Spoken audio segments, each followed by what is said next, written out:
Welcome to Adventures in Life. I'm Earl Beecher, your host. Our guest is Matt Fong, the Treasurer of the State of California. He's been kind enough to agree to do a second show. Matt, there's something I wanted to ask you on a personal level before we get into the main topic. You spoke recently at the National Republican Convention. That's right, down in San Diego. And your mother was a famous Democrat. Still is. Yes. Yeah, March Fong Yu. She just, actually, she just retired recently as a U.S. ambassador. As you know, she was formerly the Secretary of State in California for over 20 years. Yes. But presidential election years are particularly difficult. 4 years ago, she was the co-chair for Clinton. I was the co-chair for Bush. and now, you know, we... Do you get along well with your mother? I love my mother, but, you know, what can I say? What's it like at dinner when you get together to compare notes? Well, when we talk politics, that lasts for about 2 minutes. And then we kind of hit a stopping point. Then you decide it's best to remain friends. We talk about kids and grandkids. One of the reasons I brought this up, your mother established a California World Trade Commission. Right. What is that? Well, back when she was in the legislature, she got this legislation passed, became Secretary of State, became chairman of a commission that is focused on helping Californian business emerge as players within the global economy. So they host trade missions, and I was fortunate that when she was the chairman, that I would accompany her, help her organize. And that's where I kind of developed my taste and thirst for this opportunity that's in front of California. Global economic development, and then as a small businessman, I followed it. Then became a lawyer and was involved in a lot of overseas transactions. Yes. Before we started to tape, you were kind enough to share a little of your background with me, and it's very impressive. You have your MBA from Pepperdine, and what did you major in? It's just a general business degree. Just MBA. A general business degree. Right. Okay. And then you went and finished your law degree at Southwestern. And then in the Air Force Academy. Right, in Colorado Springs, I had an engineering background. Engineering with a specialty in data processing. Well, when I was an officer, besides learning how to fly jets, I also became a data processing officer, was a systems integrator, and was then, and also managed a data processing installation.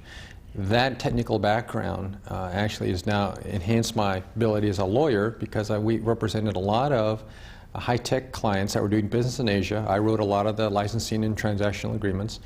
And now as state treasurer, trying to utilize what I learned as a businessman and lawyer in this arena, in the political arena, to help shape California's foreign trade policy, so to speak. Well, this data processing background I find particularly interesting because the high-tech area is the hot area in trade today. Yes. And the fact that you have that background and can speak their language is very helpful in your present position. Well, I can't speak it as well as I used to. Well, it changes every 6 weeks. It's changed. I'm still trying to learn my new word processing program, okay? But where it has helped, when I serve on the pension funds, CalPERS and STRS, the two large $160 billion pension funds collectively, they're investing now globally. They started doing it 3 years ago for getting a higher rate of return at a lower risk, diversified portfolio. Okay. What I'm trying to do as state treasurer is to have a strategy. So not only are we investing our money overseas, which is prudent to do, but when we invest, I want us to look for investments with California companies, so that when they are trying to win a contract, that we not only get a great investment, but we expand market opportunities for California companies. You can sort of open the way and help them Absolutely. To get in there. I was with a telecommunications company CEO from California. I won't mention the company name. They're in the process of getting a contract over in Asia. You mentioned it to me, and I recognized it instantly. It's a household word. So it is, and we are working together with a strategy of how to use the muscle of our pension fund with the strength of the reputation and business community in telecommunications to win contracts. Well, you were with a law firm. Yes, Shepard Mullen, Richter and Hampton. It's a major LA-based firm. Which did a lot of work with the overseas We actually did, I helped them open up their business, their practice to the Pacific Rim market. All inbound work, investments into California, whether it was real estate, joint ventures, licensing of technologies, and it's pretty much what I did as a businessman, but then as a lawyer. With the name Matt Fong, being Chinese, and China becoming a very major player on the scene now, that doesn't hurt a bit for you to have this background with your family, even though you've been here 4 generations. Right. What's it like to do business in China today? Where are we? I think we're just at the beginning stages, but I know you are much more familiar. I have been traveling to China back and forth 3 to 4 trips a year when I was doing this as a lawyer businessman since about the early 80s. And there are a lot of opportunities in China. And when you have 1.2 billion people, of course, there are opportunities. But it is still a challenging and expensive place to do business. The lessons learned there, unless you have a big wallet that can afford setbacks, obstacles, it's very difficult as a small business person. One of the things that China needs to do to move themselves ahead and develop with more strength or predictability is to have a legal system. The rule of law in China still is not what we are used to in the United States or even in Western Europe. And there lacks predictability on the commercial side. Am I interpreting this right when you say the rule of law needs to be established? Are there rules set by people rather than set laws so that they can change their mind? Yes. Is that the difference? Well, sometimes they have laws, but it depends on how it's interpreted. It depends on who you're talking to, whether it's this mayor or that mayor or this part of government, that part of government. You can't have, nobody's going to invest millions of dollars into a business if they don't have the predictability of being able to take their money out at a certain time at a certain rate. You also have problems with kind of unofficial pressure. For example, in another Asian country, not China, the Ford Motor Company was finally able to break their market and sell 5,000 cars. The very next year, they only sold 300. Why? Because tough trade practices. Anybody who bought a U.S. car in that country received a free audit from the government IRS. Right? Anything you love is a nice audit from the IRS. That's right. Well, this is in the other country, obviously, not our IRS. But the point is that we need to have a fair level playing field with some predictability so that if you invest, you can count on what your return is. Bankruptcy laws, counterfeiting laws, all kinds of things that we take for granted as having been raised in the United States are not established overseas. But the opportunities are big enough that we can't ignore the opportunities and just say, well, we're just going to wait. We have to be engaged. We have to shape. We have to have exchanges. And that's happening. China and the Pacific Rim are experiencing 10 to 12% growth a year to our 2.5%. We can't ignore that market. But maybe their growth is a lot bigger percentage-wise, but on a smaller base. So that in dollar volume, we're probably still growing faster. We're on a dollar basis, but we in America only account for about 1/3 of the world's GDP. There's a lot more going on outside our borders. So in our earlier generation, where we could pretty much just trade amongst us in California or somebody in Arizona, today we have to start thinking that it's easier, or not easier, but it's just important to trade in Italy and in Taiwan as it is in Mississippi or New York, because the markets are growing faster. If you make an investment and the economy is growing at 10 to 12% and you miss your mark by half and say it's only growing 6%, you're still far better ahead than hitting 100% at the U.S. growth at 2.5%. Our economy is growing too slowly, which, don't get me on this subject because I was on the... No, I'd love to get you on it. I was on the Chem Commission here. And we should be lowering tax rates and doing all sorts of things, rewriting our IRS code to give us the kind of competitiveness that we need to be a global economy. Our tax code is killing the small businessman, it's killing the lower class, working class, middle class, and that's what's holding us back more than anything else. There's our tax code. Well, and you are working on getting the taxes changed in California. Yes, lowering them. lowering them. That's always good news to the taxpayers. And the national scene, hopefully, if California is on the cutting edge, they'll get the message. Well, I was on the Gingrich-Dole Tax Commission, which came out in favor of rewriting the IRS code as we know it, making it fairer, flatter, simpler, and coming up with a new flat tax. Okay. I think it's time for us to pause for a public service announcement. You mentioned something earlier, though, between Singapore and Hong Kong that I want to come back to. So if you will stay with us, we'll be right back. Welcome back. Our guest is Matt Fong, the Treasurer of the State of California. Matt, you were talking to me about doing trade in China and following the model of Singapore as compared, I asked about the model of Hong Kong. And if you have any ideas what's going to happen in Hong Kong in the near future, I would like you to share those with us too. So would you please address that? Well, first, just having returned from Hong Kong, meeting with Anson Chan, who's the kind of like the top civil servant running Hong Kong government, and meeting with many of the business leaders there, I foresee a fairly smooth transition. China wants and needs Hong Kong as a financial center, as a cash cow, and as a model to demonstrate to the rest of the world that she can have one China with two systems with her eyes on Taiwan. So, I mean, she doesn't want to demonstrate to other countries any kind of an adversarial intent, and she would be crazy to kill a machine that's very, very profitable, i.e. Hong Kong. But her future, I'm told, by talking to China experts, is not to look at Hong Kong as the future model, but they like Singapore. Singapore, as you know, is a nation state led by, still in the shadow of Lee Kuan Yew, the prime minister, who was a very authoritarian leader. Authoritarian, we heard stories about the whackings and not spitting gum and you know, off with your head if you smoke a cigarette made out of marijuana or cocaine, whatever.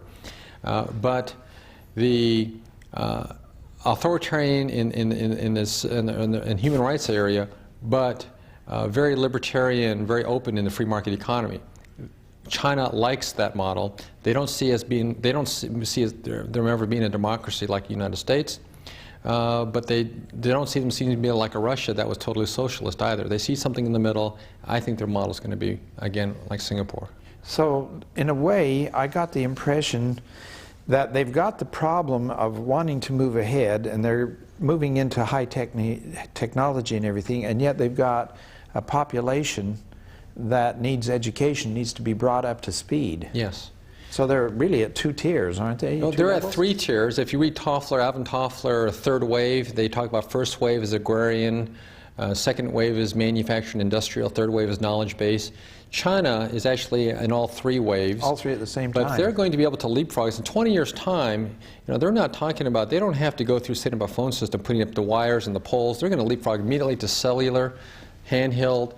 I mean, they're going to leapfrog all of us. So they're going to be, in 20 years' time, a very significant competitor of ours. They do have a huge infrastructure challenge of bringing up 1.2 billion people all up at the same time. That's going to be difficult. But we have the same challenge here in a smaller sense as well.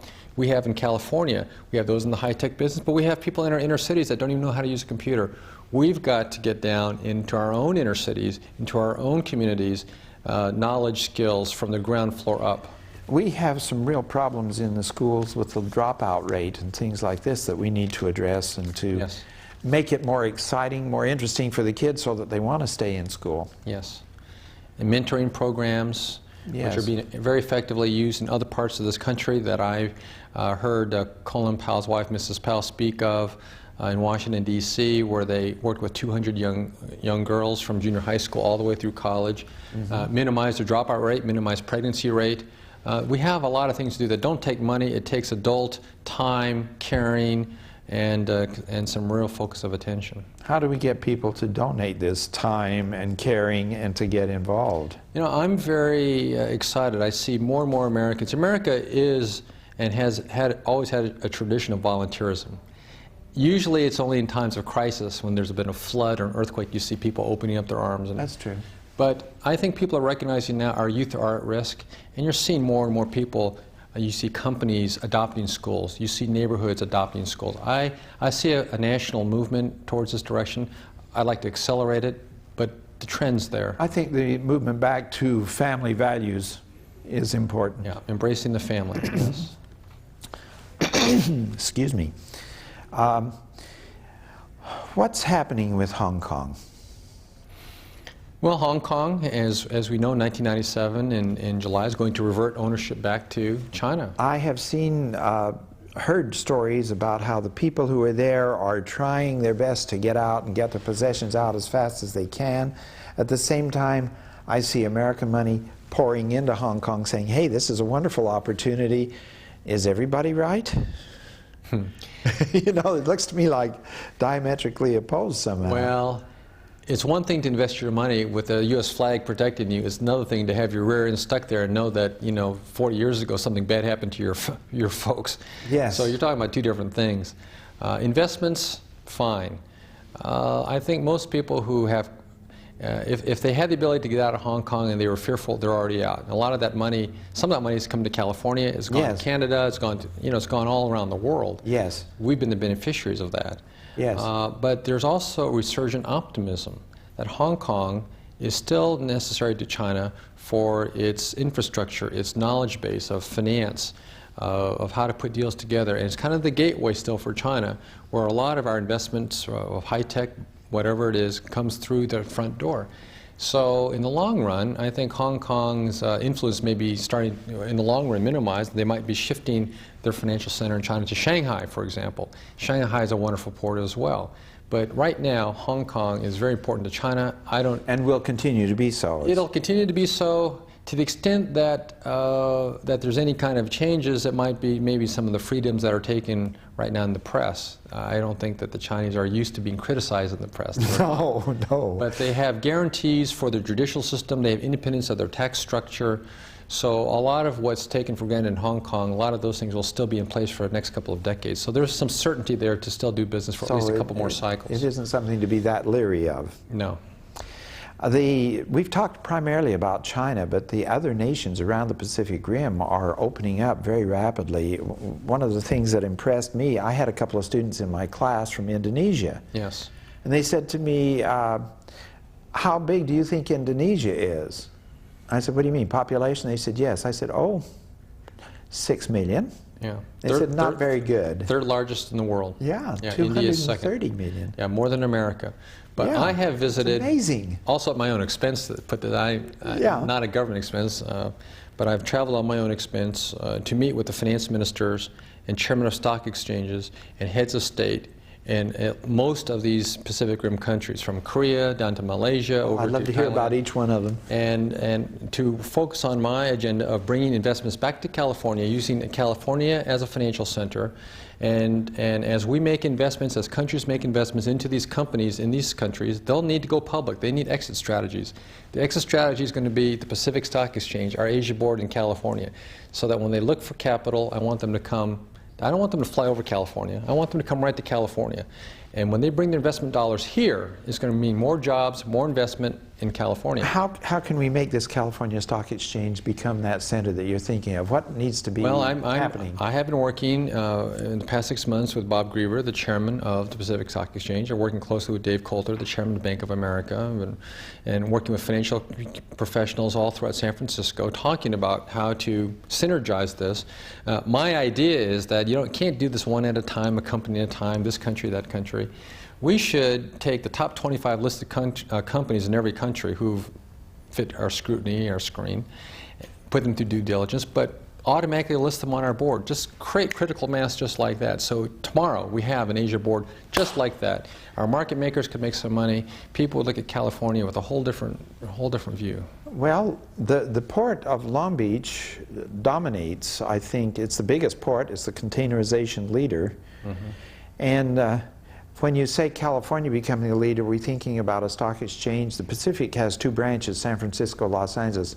I know it's putting you on the spot, but would you say Los Angeles should be the seat of it, or would it matter? In this new economy, geography doesn't matter so much as it used to. In New York City, that's one center, but it takes longer to take a cab from one side of Manhattan to the other. I can fly to San Francisco from LA a lot faster sometimes. I can believe it. So California can have, I think, two centers. San Francisco, which might be more high-tech and biotech. Los Angeles might be more entertainment. You have different subspecialties, but California as a region will be the financial center. I see. And what will be driving this? People in New York say, well, you know, come on, give us a break. You know, what's going to drive it? What's going to drive it is that we have our pension funds, the largest in the world, third largest in the world, largest in the United States, PERS and STIRS. We have the UC system has a $20 billion pension fund. We have our counties with billion-dollar pension funds. And we're going to empower our own financial community. We're going to start doing things and investing in California, investing with California professionals. And, you know, let the elephant sit in California. Let's not keep taking it back to Boston and to New York. And we'll share it. But the bottom line is California will emerge, I think, as a Pacific Rim asset manager with a Pacific exchange. I think very clearly we could become the financial center for America, as New York has been in this past generation to Europe.